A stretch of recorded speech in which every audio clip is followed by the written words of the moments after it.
Hello, everyone. This is Stephen McNallen with another episode of Gods, Folk, and Destiny. Whose gods? Our gods and goddesses, the holy powers of the north, led by Odin and by Frigga. Whose folk? Our folk, born of ancient Hyperborea, now spanning the globe with eyes on the stars. Whose destiny? Our destiny, which we will win by hard work and mighty deeds. Honor, sovereignty, well-being, and the existence of our people forever. So shall it be. Tonight, Matt Flavel, Alzhar-Yargothi of the House of True Folk Assembly, brings us up to date on happenings in that organization, to include new insights into the very early days of Alsatru in the United States, and some new online resources you can access regarding those by our standards, ancient times, which of course makes me ancient, but that's okay. I don't mind that. But before we get started, the usual four things, you know what they are. Support this work by subscribing, by liking, by leaving a comment, and by sharing it with others so that they can be with us too. I am here to change the world, and I need your help. So before jumping in with Matt, I also want to put in a plug for Votan Network, a religious, spiritual, cultural, metapolitical, and political network for invoking the might and wisdom of Votan. The goal, nothing less than the awakening of our folk and leading us on to our high destiny. Self-directed activity includes the Votan on the Peaks program, which involves climbing a mountain, offering a horn to Votan, and sharing the event with the rest of us on social media. You can find Votan Network on Facebook and on Gab, or you can contact me personally. So with that said, speaking of Votan, let's talk to a man who's pretty close to him. That would be Matt Flavel of the Alzhar-Yargothi of the AFA. Matt, how you doing today? I'm doing fantastic. How about yourself, Steve? I'm doing all right. I've been gone for the weekend, put in a lot of mileage, met a lot of good people, tried to serve the cause of the gods as best I could in other places. And I look at my calendar for the next 2 months, and there's like one weekend that has nothing scheduled. I didn't really plan it that way. Sure, I'm glad I'm in retirement, huh? Anyway, it's great to have you here, Matt. You're not only you are a welcome guest, you're an informative guest because we've always got a lot to talk about and a lot to share. And I know there's been a lot of things going on AFA-wise, so I'm going to just toss it out and ask you to give us like a 5-minute update on what's new with the AFA. Where's everything going for those of us who haven't heard from you for a while? Summertime is a time of activity. I think that's true for just about everybody, and it really is in the AFA. Lots and lots of members and kindreds and regional get-togethers are doing hikes and camping. That's been kind of a theme the last month and a half. It seems like everybody's getting out and getting in the woods, getting out on boats, on rivers, floating around, fishing. It's been super active that way, it looks like. And we're gearing up for a couple of really big events. We're trying our first AFA-sponsored Freyfaxi up in Massachusetts here in just about 2 weeks. So I'm pretty excited about that. I'm flying out for it. It's going to be my first time going there. It's kind of a smaller get-together, but hopefully it's going to be a great opportunity to meet some of our New England folk over there. At least hopefully we can get all our Massachusetts people and then, meet some new folks I haven't met and reconnect with some guys I haven't seen in a while. And then short order, less than a month after that, in the first weekend of September, we've got Fall Fest.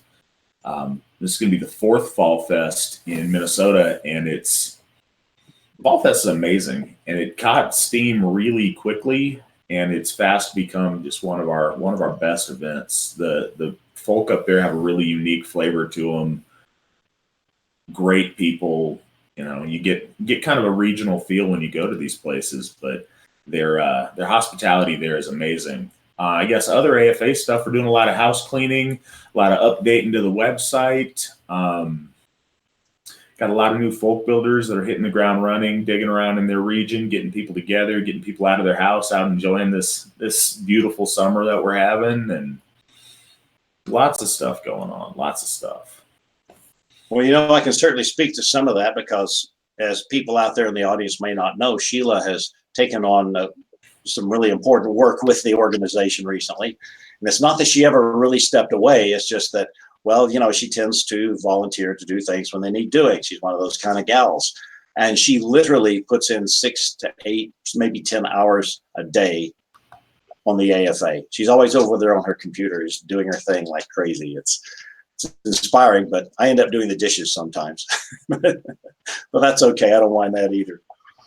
Yeah, Fall Fest is, Fall Fest in the Northlands is really great. I've thoroughly enjoyed that kind of stuff that we've done up there. Massachusetts, that should be able to draw in some people from the surrounding area. Like, hey, maybe producer Dave. Who knows? So I'm looking forward to all of that good stuff too. Well, that'd be nice if he wants to make the trip up.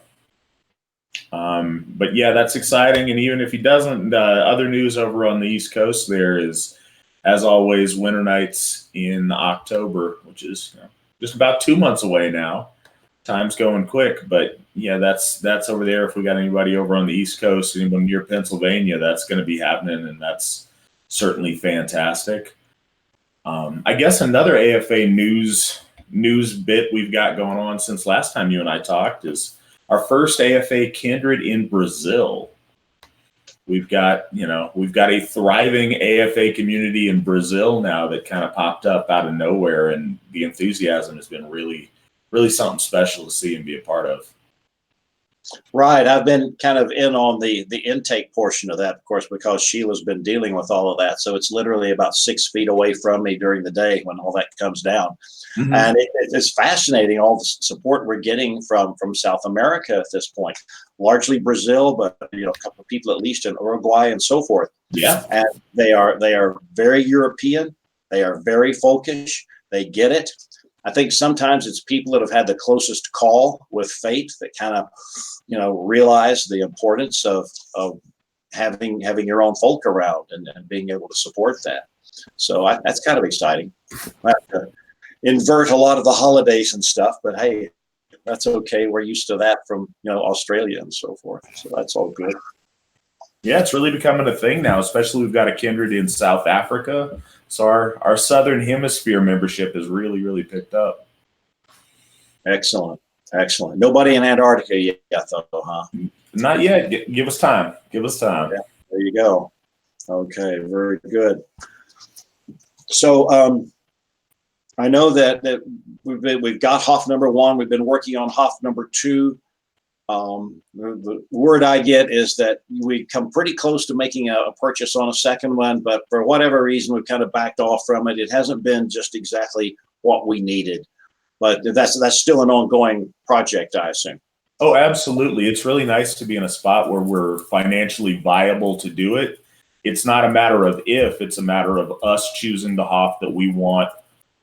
That's going to serve our needs the best, our membership the best. They're going to honor our gods the best. And yeah, we came really close to one, but black mold's bad. So no, take a couple of different looks at some different things. But yeah. It's nice to have the power and the ability to make those choices. We're not looking in a position now of any kind of desperation. We're, picking and choosing. So we're making, we're getting what we want and not what we're stuck with. And that's a really nice spot for us to be in just, less than a year after we paid off the first Hoff. So, yeah, that's excellent. So tell us a little bit about these additional things that are going up online now, these archival materials and so forth. What's that all about? Well, it's long been really important to me to, I guess, find out or to learn more about how we got where we are. I've always loved history. I think that's something a lot of our people have been very into. It's always surprised me with the focus House of True has on our very distant past, what little people know about our recent past and about things in, the latter half of last century that brought us to where we are. But it occurred to me, and it's been something I've wanted to do, is to try to go back and find all that material. The AFA, in both of its incarnations, both the Free Assembly and the Austrian Folk Assembly, has produced tons of stuff, as you know, because you're the one that produced 99% of it. And I don't want that stuff to get lost out there in the ether somewhere. It's quality stuff, and it tells our story. It's it is largely your saga and what you've done, and I want to have that documented and saved. So I've went through and scanned. And I apologize now. It's me sitting with a scanner and pressing buttons. So if any of them don't look the way you want, or if you notice anything and there's gaps that you guys can fill in, anybody listening to this, let the McNallans know, let myself know, and we'll get that stuff uploaded, because I'm trying to preserve as much of that stuff as I can. I think we've got just about the entire set of the runestone from 92 to 2000.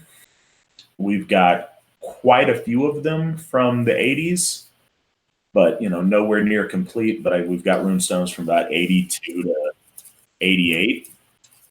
But a lot of different things on there. We've got a lot of little one-offs and kind of surprising little pamphlets and things I didn't really realize existed. So it's been a really nice thing, because I get to read and go through all of these things as I'm uploading them, and it's fun and it's fascinating, and it's really kind of a special thing. I hope people check those out. For anybody who's hearing us talk about them, they're at www.runestone.org in our library section. And you guys, please feel free to go check those out and take a look. Yeah, it should be enough to keep you reading for a few days. Anybody who wants to trip into there. Now, in theory, I think I have a near or very nearly complete set of all the early ones too, all the way back to the 70s. I'll have to dig back into the closet there, which is a rather large closet, and wade through boxes and boxes and boxes. So, if Sheila and I are, in a fatal accident and never return, you've got to come in, just go through all of this stuff, and you'll find things you never dreamed existed. All right, let's plan. There it is. All right. So in going through all of this stuff, wow, let's see, from the 90s. In the 90s, we were doing all sorts of things that were actually so much more advanced than we'd been doing in the 80s and 70s. The 80s had some pretty good stuff. We were kind of getting some things tuned up, and things kind of fell apart on us. And the load just became too great, and we weren't getting support we needed from the membership. So we were forced to suspend operations for a while. So when we came back, I think we came back in considerably more sophisticated means. But still, it was a long way from where we're at today. In looking through the stuff that's you've been scanning, what do you see that really stands out, that maybe surprises you, something that you think our listeners would be interested in knowing about? Or toss us out some blasts from the past. Just a couple of different things. I go back and I look at so when I joined the AFA kindreds weren't really that big of a thing in the early 2000s, but looking back in the 90s, they started out really being a thing. There's a lot of work done with AFA kindreds. It's interesting to look at all the different guilds and things that were going on. It was very, very ambitious, all the different little projects that looked like folks were working on, and the enthusiasm and the optimism in the pages is really impressive. Everybody's always excited about this next great project they're doing. Got the Aerospace Technology Guild and the Mead Maker Guild and this guild and that guild, and everybody's very excited about what they're building and what they're doing. One thing that was really interesting to me, and I kind of heard a little bit about it before, but I've uploaded some documents from the Oustertrue Community Church that you guys were doing back in 98, I believe. Yes, just about then.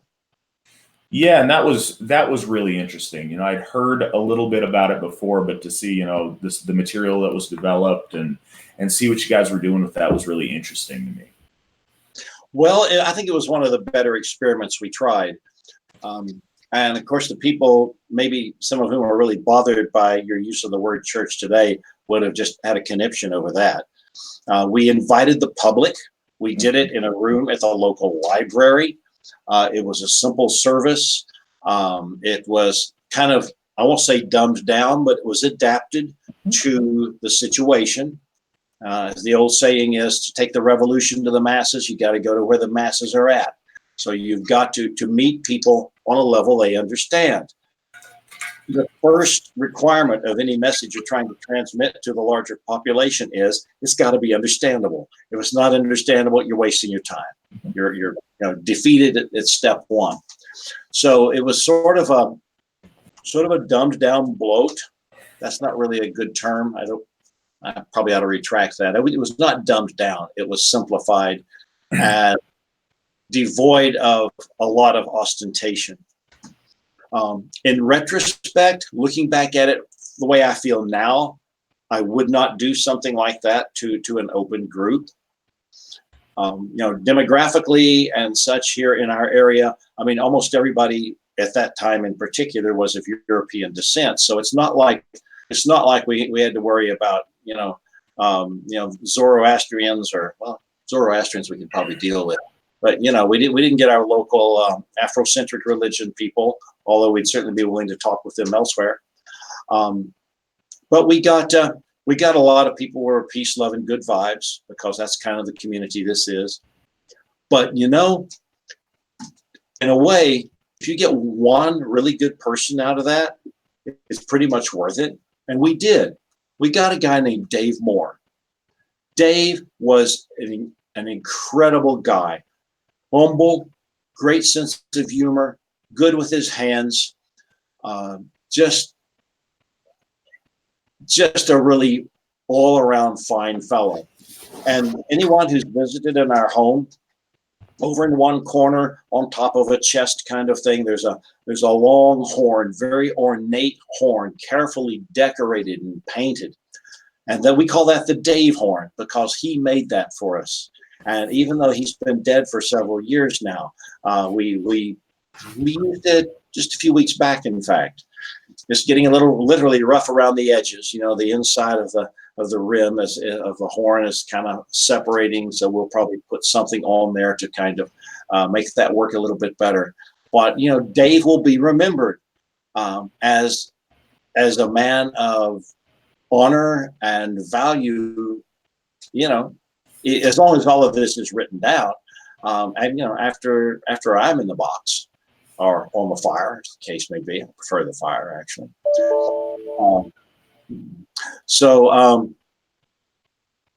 You can get good people when you least expect it. Approach the public, and you may not want to do it as in the form of an also true church, obviously, but that's a word the public understands. It's our word. The Goths brought it to us from beyond, and it spread throughout the Germanic lands to describe pre-Christian worship. The idea of a circle of the people, which we instinctively do. From the very first thing we ever did. Oh, let's do a bloat. What's a bloat? I don't know. Let's find out. So let's get some people to come to the bloat. Oh, okay. Where are we going to find them? Oh, I don't know. We'll ask around. So, bam, from the very beginning, we stood around in a circle, and it was almost always outdoors. One notable exception being some of the very early bloats I did in the United States. I was living in Berkeley at the time, and we did our bloats in Dick Johnson's insurance office on University Avenue, 1000 University Avenue, Berkeley, California. Dick was definitely one of us. Wasn't too fond of the neighborhood he had to live in, but we used the back room of his office there to do our bloats. So far as I know, the first sumble done in the United States was done in that room as well.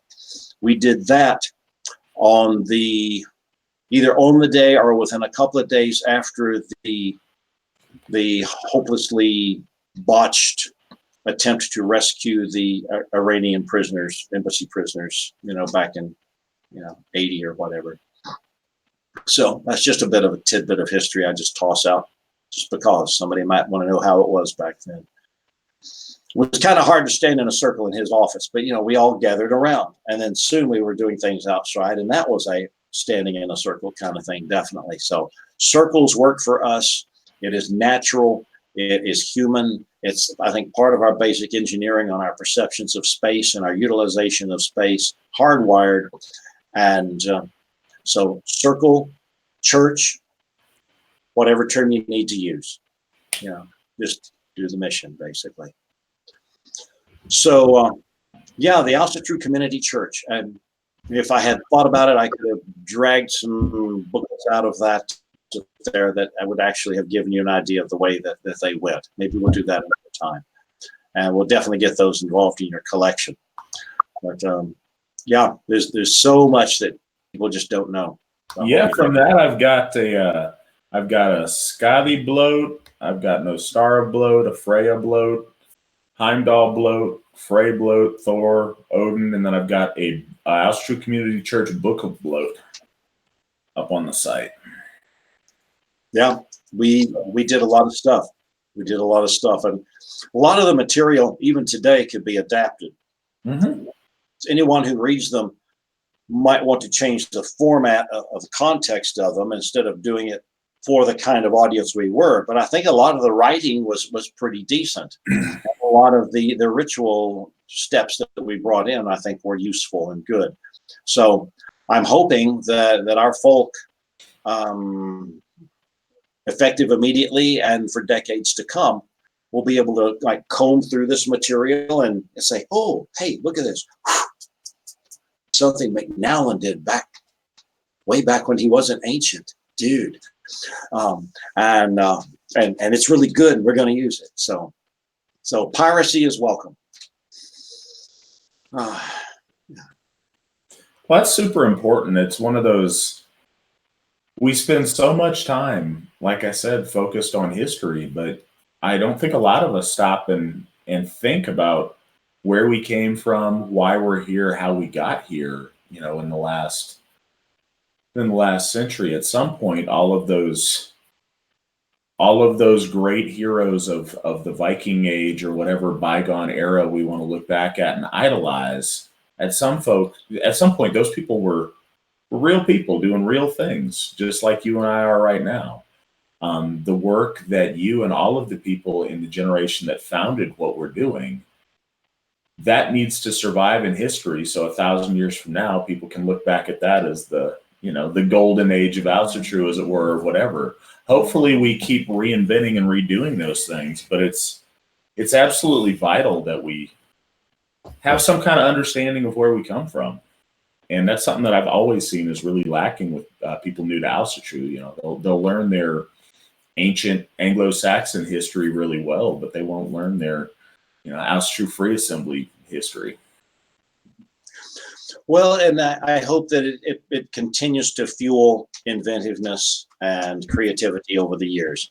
I mean, it's not just like going in a circle repeating the same thing. It has to be a spiral, always spiraling upwards. And yes, people need to take that material we've got, work it over, say, hey, this part is really great and this part really not so great, but hey, let's take this and do this with it.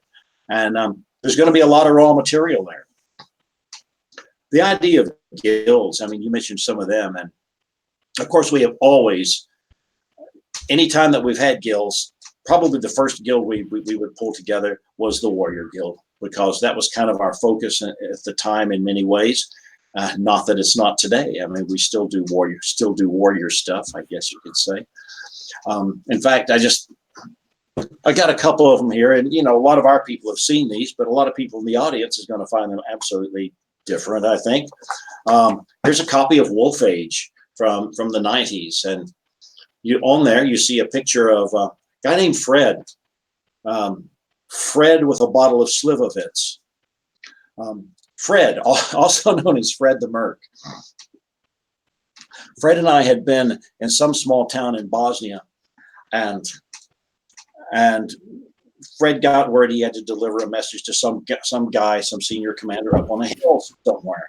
And so he and I showed our AKs, slogged up the hill, delivered the message, which was in Croatian to a guy who didn't say anything to us in English and nodded his head. So we go back down the hill, and we get down, and we're in the little village that we kind of worked out of there. And it was kind of a fire base. They had those big 120 millimeter Russian mortars and so forth. Everything was blacked out except for this one little patio, this little outside area outside this cottage. And there was a large metal cylinder there. And a few feet away was another metal cylinder. And there was tubing connecting them. A slivovitz still, plum brandy. So the folks who were running that brought out that bottle, and I preserved that moment by taking a picture of Fred holding the bottle. So there's Asatru history for you. Besides the Warrior Guild, and the most outrageous one maybe was the Aerospace Technology Guild, and that's because that's Steve's interest. It ties in with my long-term goals of interstellar Lebensraum.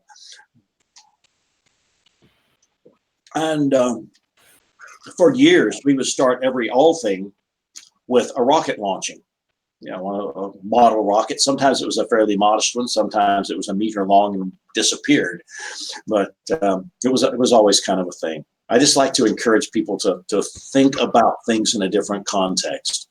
Just as there was an Asatru of the 9th century, there will be an Asatru of the 29th century. And we are the building blocks building towards that. So got to have our people with open minds ready to take on new challenges, because we are the spacefaring folk. From the very first object ever into space to the current day, we rock, and we intend to continue rocking, or rocketing, as the case may be. Of course, we had a mead guild.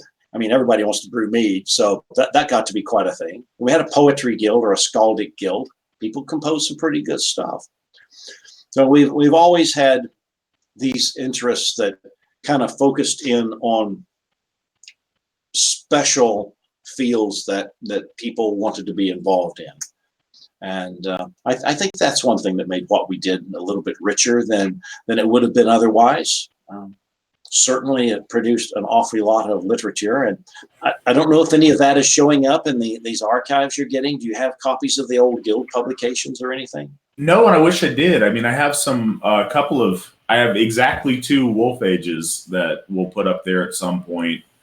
But no, I'm like I say, if I get a hold of any of it, I will upload it and digitize it and get it back to anybody. So I'm super.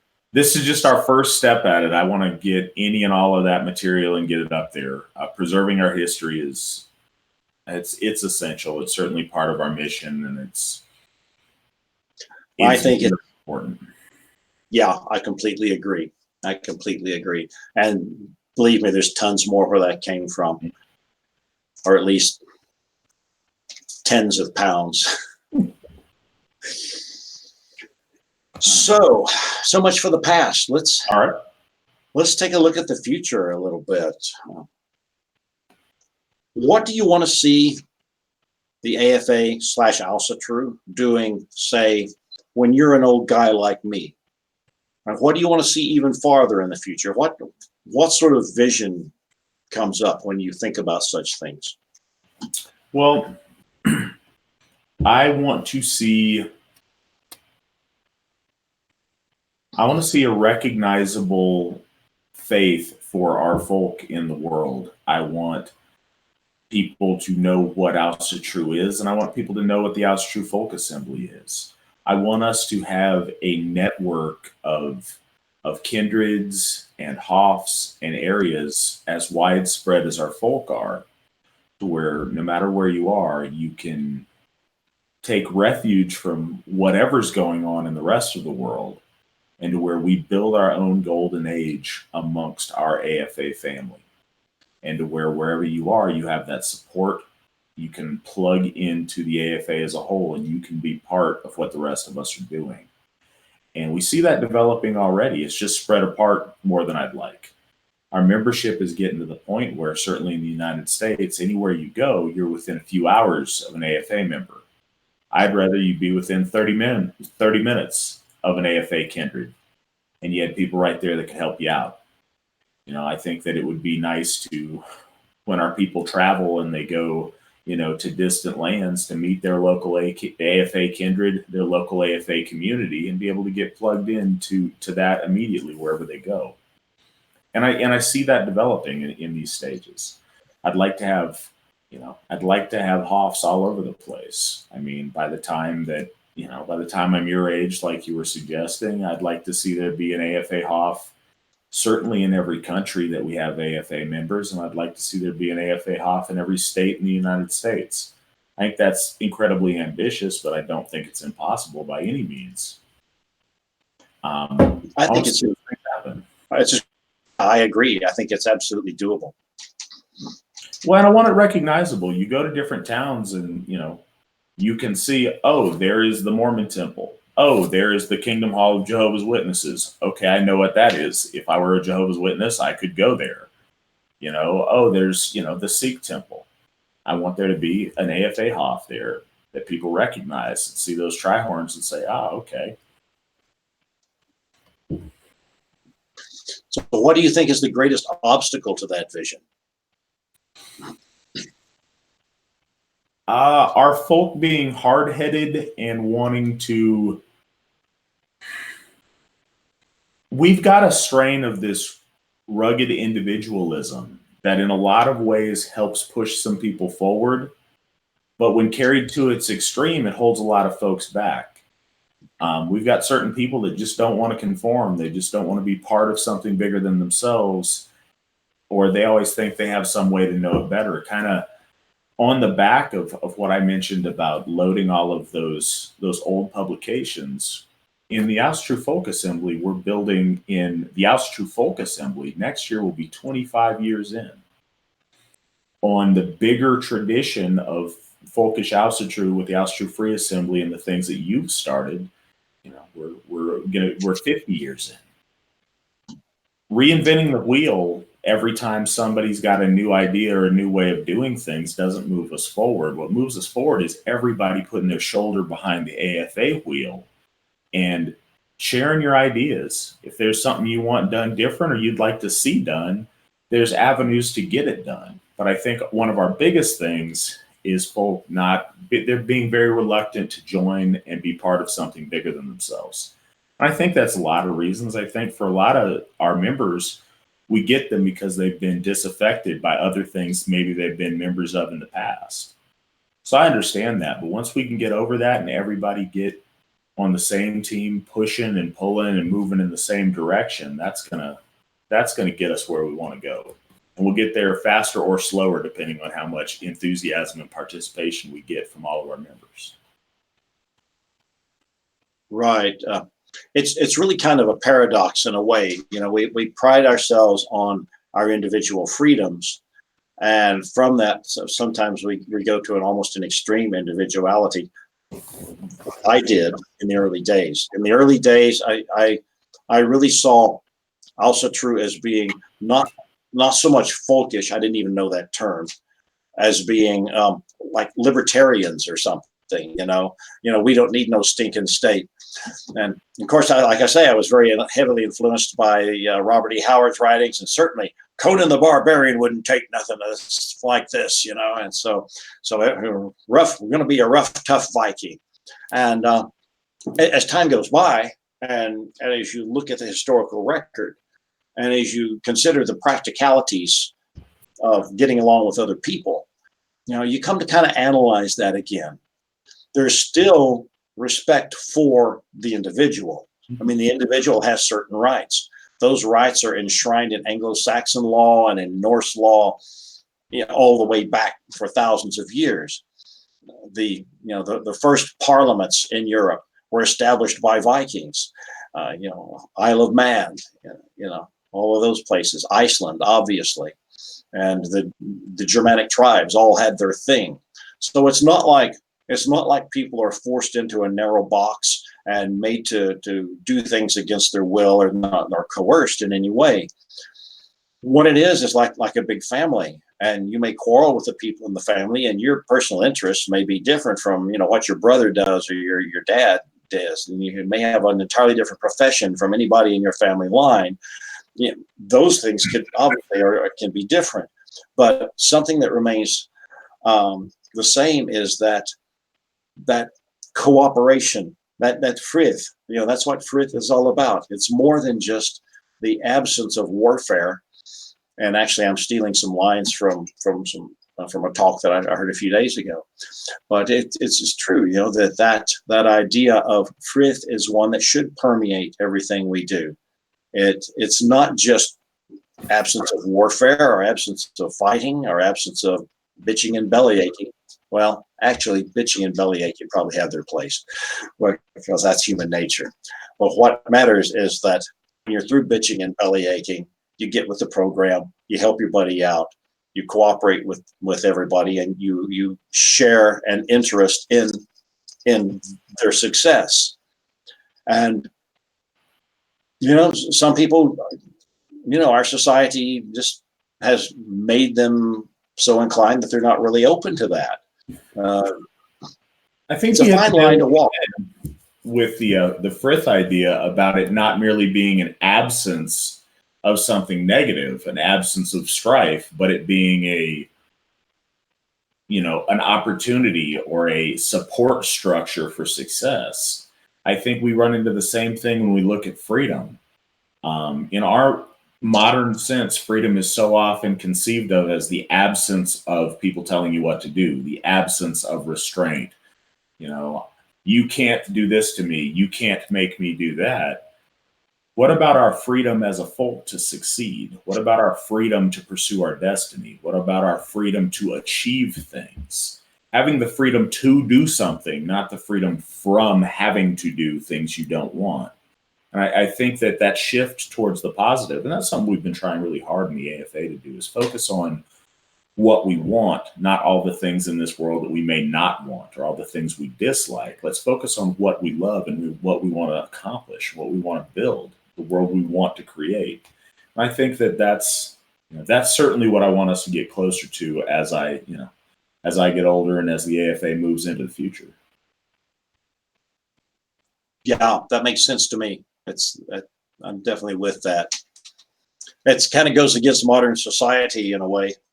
Again, that's part of our revolt against the modern world, is to understand the significance of that, understand how it does not subtract from our freedom. It actually promotes our freedom. By standing together, we can protect our freedom from other forces that might want to limit our collective freedom. So that's something we kind of have to educate people on. And in the world of social media and all of that, that's not always an easy thing. And hopefully those of us who remember how all of that works will be able to have some influence. Well, that's important. You just used the term collective freedom. That's, almost inconceivable for a lot of people in modern times to think of. They conceive of freedom as being a solely individual, look at me, I can do what I want. You can't tell me what to do. And not a freedom of our folk or freedom of our church, the AFA, to pursue our goals, to worship the way that we want, that's most pleasing to our gods, to practice our faith unencumbered by, the powers that be out there. And I think that those freedoms are only freedoms we can pursue united under the Trihorns. When we're, it's disparate groups with completely different agendas and different things, we don't accomplish any of that. Right. Yeah, I would agree. But, in a way, the extreme individualism that is epitomized in the lack of responsibility, really, of many of the people who are, out in our society today, that's a lot of that is really a relatively new thing. I mean, as recently as, the 1800s, as the settling of the western parts of the United States, people understood you had to work together. You had to pull together and support each other, help each other, help your neighbor out, do all of this, because it all came back on you. And if you refuse to play that part, everybody's weak. Yeah, absolutely. And it's an issue of balance. And I notice that a lot of times our folk have trouble balancing things. Either it needs to be a whole bunch of completely individual people that are unconnected and don't work together, or it's, a mindless hive. And it doesn't have to be that way. We can have a strong community made up of successful and actualized individuals. And that's what we'd love to see, you know. We want to see all of our folk reach their best potential and be as great as they can be and ascend to something higher than themselves. And by all of our people being able to do that individually, we raise up our kindreds, we raise up our folk, and ultimately we raise up the AFA to the next level. We make the AFA that much better and that much stronger. Yeah, absolutely. I really see what we do as being the opposite of a hive mind. Mm-hmm. A hive mind implies, uniformity and lack of will, Mm-hmm. and just the utter death of individuality. And that's not what we're advocating at all. I mean, the framework of our folk, the framework of our kindreds, the framework of this thing of which we are a part, gives us freedom. It gives us greater individuality. It gives us the ability to express that safely and securely in a context that is appreciated by others, useful to others, and a part of the overall program. Absolutely. Absolutely. Yeah. So, what other thoughts do you have about the direction the AFA is taking at this point? Anything there that we want to look over? Or? Well, I'm just happy to see a number of things. We're on, I think, 20 AFA babies this year so far. In the past very few years, we've watched the participation of families in the Austro Folk Assembly accelerate at a shocking pace. A lot of young families, a lot of new babies being born. We got our ladies getting together more and more, doing women things within the context of the AFA. I think a lot of the time earlier on, you'd have women that show up as, somebody else's plus one, and maybe they grow after a while. Now we're seeing them be able to have their own, women's groups inside the AFA, which is fantastic and been really nice to see. So the growth of AFA families, just what our groups look like now compared to things in the past, is steadily gotten better and better. Got a lot more people who are pursuing, physical excellence, getting in shape, being healthy. We really have an attitude going of being able to succeed and to do things. One of the things that, we were just talking about is the freedom to become our best selves, the freedom to ascend. And we're watching our people able to do that within the AFA context. We're having people find a lot of success in their lives personally, in their health, in how they carry themselves. I think that's a big part of, taking ourselves seriously and carrying ourselves with a noble dignity is bringing a lot of people up, whereas before, I think that they took everything very casually. I think the more folks are raising the bar, dressing nice, looking nice, presenting themselves well, not only is it making us look better to people on the outside looking in, but I think it's making us all hold ourselves a little bit better. It's making us all look at the guy across the circle from us with our head a little bit higher, our chest out a little bit, a little bit more, having pride in ourselves. And I'm watching that grow every time we have an AFA gathering. That sense of noble people gathered for noble purpose is greater. So I really like seeing that. Yeah. Regards the baby situation, the baby that we have here, I think that maybe that's been egged on a little bit by the chorus of the women. Oh, no, you're not supposed to do that. I'm not supposed to tell that? No. Is this women's secret Yes. stuff? Uh-oh, I just got stepped on. I was told that Nope. if I gave away that secret, it would be streng verboten. So, we know nothing. I just think that maybe the enthusiasm of our ladies has something to do with that. How's that? I got quickly corrected from the lady behind the computer over there. Yeah, the one who's picking up that big thing to hit me with. Yes. Anyway, yeah. Anyway, positive attitudes all around, and good energy placed in that direction, and it certainly is paying off, as you pointed out. Tons of babies, and it's not like you might imagine. Like, it's not some sort of a you must have babies. It's like, hey, you really want to have babies, and they do, because that's the natural thing. That's what people do in natural societies, as opposed to the materialist, self-centered hell in which we live. That's kind of one of the bigger points of what I was saying a minute ago. We have healthy context for people to excel and do well. One of the things we see in the world outside is a growing number of people that don't have a place in this world, don't know what to do, that have a tremendous pessimism, and those people don't want to have children, or those people find themselves in some really strange, socially degenerate situation that's not conducive to having children. You know, masculine men and feminine women gathered together in families, you know, in worship of our gods. That's what makes strong families. That's what makes babies happen. That's what makes a future happen, because everyone's excited to move that direction and move towards it. It's been really nice to see a place where people can flourish and have that positivity.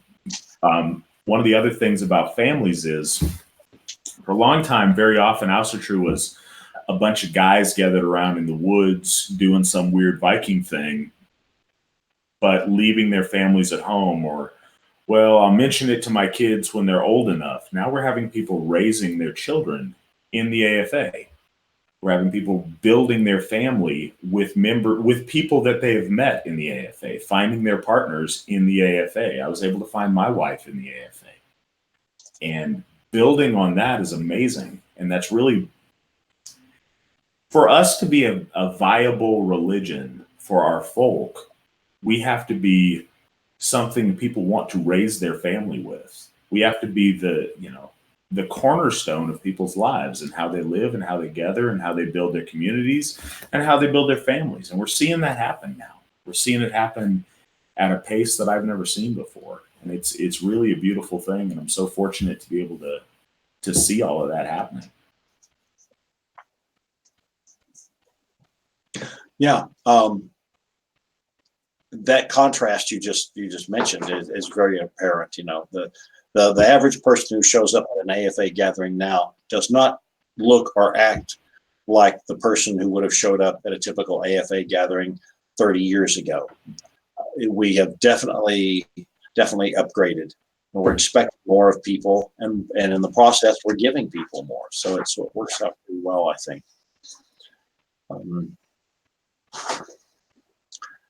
Oops. Oh, okay. This is courtesy of the feminine side of the house. Roles for all people, and we do have roles for just about everybody. You know, if you love to cook, you've got a place. If you love to do athletics, you've got a place. If you like to organize athletics and typically, strength challenges and stuff like that, you've got a place. If you're a poet, you've got a place. If you can sing, you've got a place. If you can tell good jokes, you've got a place. The AFA, as expressed at its gatherings, is made up of people of all sorts of varied interests, and it is extremely multi-generational, which goes back to the baby thing. We have everything from people my age or older to brand new babies, and it's kind of a wonderful thing to see. Well, that's something that, this kind of, we're tying it back into the beginning, I guess, but all of those guilds and all of those little starter project ideas that were, germinated way back when, I think that's an important expression of that. And maybe it takes this long sometimes for those things to take root and to sprout, but a place for everybody with a variety of different, hobbies and things that you want to do. One thing that you've always said in interviews is, when you started out, it was just a macho guy's warrior thing with the Viking Brotherhood. It very quickly became much more than that. And the seeds were planted for it to be a whole community with ladies off doing ladies things and guys doing guy things, and the guys that want to look upward towards the stars and get into the science having a guild about that. And folks, and they're making mead that want to do that. Guys who want to craft, doing craftsmanship. They're absolutely, for this to be viable and move forward, it has to incorporate our whole folk, all trying to do better, all trying to be better at who we are and what we want to pursue. That's that freedom, is to become the very best version of ourselves in things that we're inherently, meant to do, things that we're gifted with and good at, and being able to take all of those great people who are great at doing things and move that into something, unite that forward towards our goals. And we're doing that. Yeah, I think the interest in genealogy is a noteworthy thing. We're seeing so much more of that now than, we've always obviously been interested in our family lines. We've always been interested in where we came from. We've always been connected with our ancestors. That's not new at all. What is new is the tools we have to explore that. And so we are able to even compare among ourselves, who is most closely related to whom. Out at the Hoff recently, people get to matching up their different groups and all of that kind of stuff. And oh yeah, well you're a distant cousin of mine, and vice versa, and whatever. And it's tying us together in a way that goes far beyond just the theoretical. It's a whole new level, and we're seeing that unfold along with the improved science and access to the science of DNA stuff. It's quite an interesting thing. We're all finding who's got the highest percentage of Neanderthal, or who all comes from Doggerland, which of course is now submerged and has been for several thousand years. So I suppose we won't be starting a Doggerland Liberation Front anytime soon. But yeah, this is the kind of thing that's developing as the science unfolds. It's a wide open box, and that's the way we like it. Well, producer Dave, we have any questions out there in the chat, or anything that anybody wants to ask us?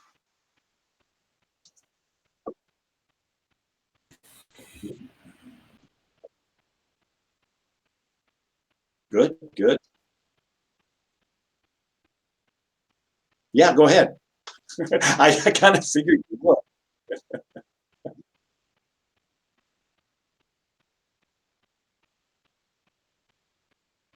Woo!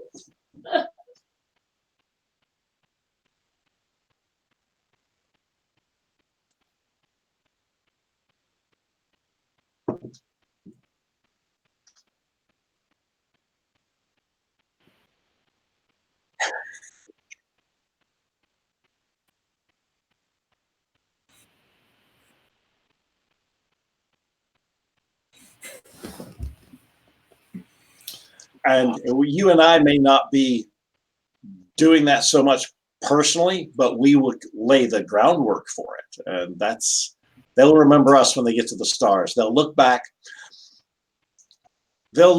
from somewhere out there and say, Bjorn, see that distant little speck of light out there?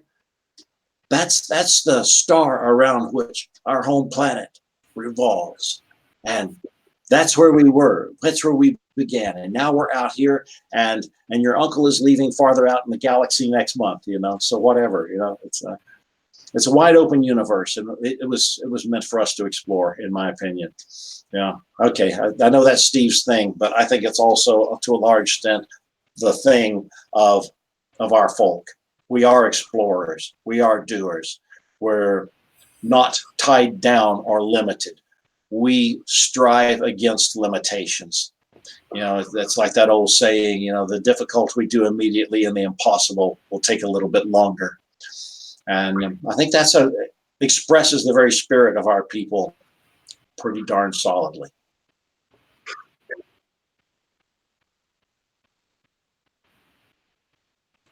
Oh, okay.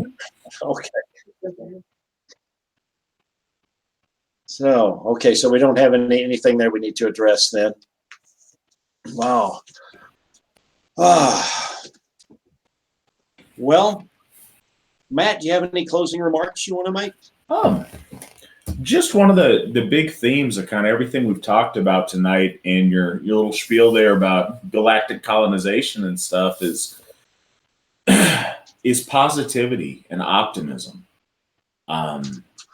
That's one of the most special things about all of this. It's something that's just thick and palpable in the air during the summer months like this, is the dreams and the hopes of what we can do, what we can achieve, and that there's nothing holding us back when we stand together and we move forward united with with the blessings of our gods.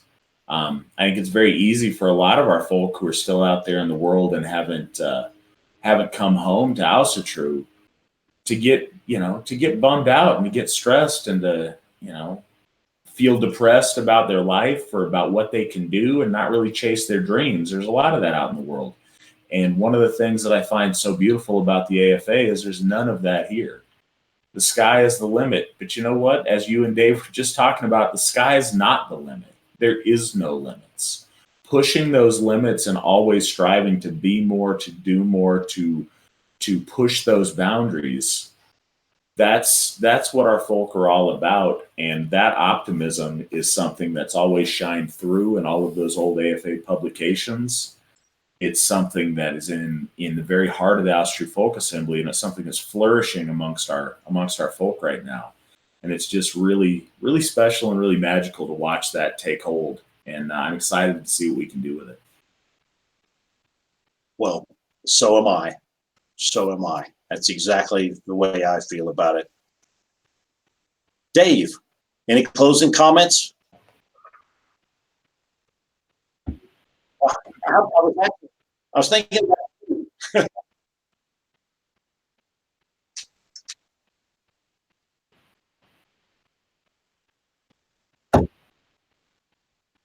Yes, I certainly can. My book is Ausatru, A Native European Spirituality. And just by strange coincidence, I happen to have a copy ready at hand.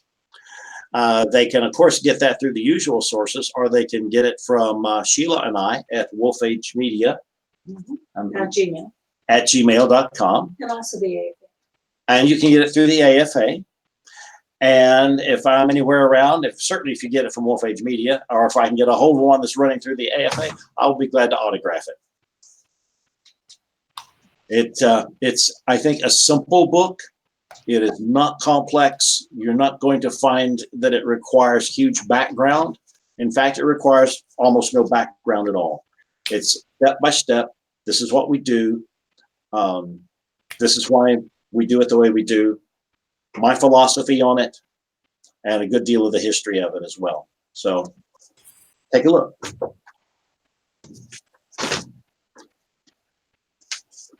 So Dave, anything else?